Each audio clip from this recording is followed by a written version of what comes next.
Chapter 3. Now the serpent was more subtle than any beast of the field which the Lord God had made. And he said unto the woman, Yea, hath God said, Ye shall not eat of every tree of the garden? 2. And the woman said unto the serpent, We may eat of the fruit of the trees of the garden. 3. But of the fruit of the tree which is in the midst of the garden, God hath said, Ye shall not eat of it, neither shall ye touch it, lest ye die. 4.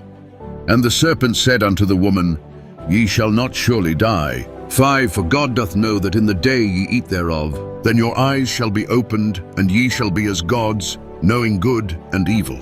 6. And when the woman saw that the tree was good for food, and that it was pleasant to the eyes, and a tree to be desired to make one wise, she took of the fruit thereof, and did eat, and gave also unto her husband with her, and he did eat. 7. And the eyes of them both were opened, and they knew that they were naked. And they sewed fig leaves together, and made themselves aprons. 8.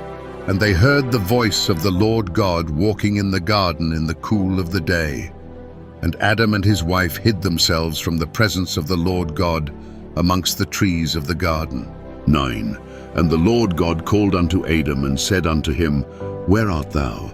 10. And he said, I heard thy voice in the garden, and I was afraid, because I was naked, and I hid myself. 11. And he said, Who told thee that thou wast naked?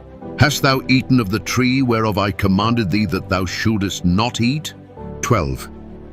And the man said, The woman whom thou gavest to be with me, she gave me of the tree, and I did eat.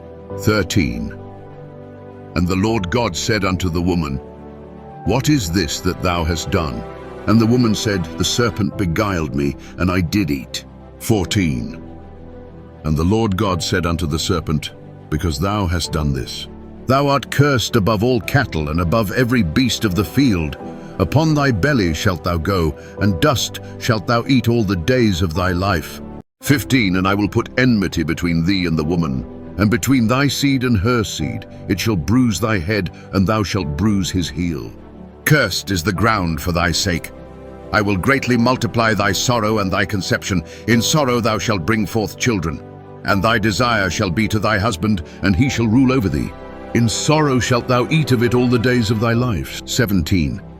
And unto Adam he said, Because thou hast hearkened unto the voice of thy wife, and hast eaten of the tree of which I commanded thee, saying, Thou shalt not eat of it, cursed is the ground for thy sake.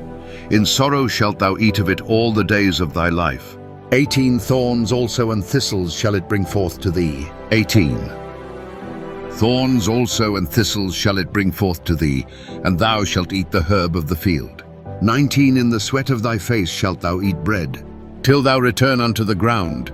For out of it wast thou taken, for dust thou art, and unto dust shalt thou return. 19. In the sweat of thy face shalt thou eat bread. 20. And Adam called his wife's name Eve, because she was the mother of all living. 21. Unto Adam also and to his wife did the Lord God make coats of skins, and clothe them. For out of it wast thou taken. And the Lord God said, Behold, the man is become as one of us, to know good and evil. And now, lest he put forth his hand, and take also of the tree of life, and eat and live forever. For dust thou art. 23. Therefore the Lord God sent him forth from the Garden of Eden, to till the ground from whence he was taken. 24. So he drove out the man, and he placed at the east of the Garden of Eden cherubims, and a flaming sword which turned every way to keep the way of the tree of life.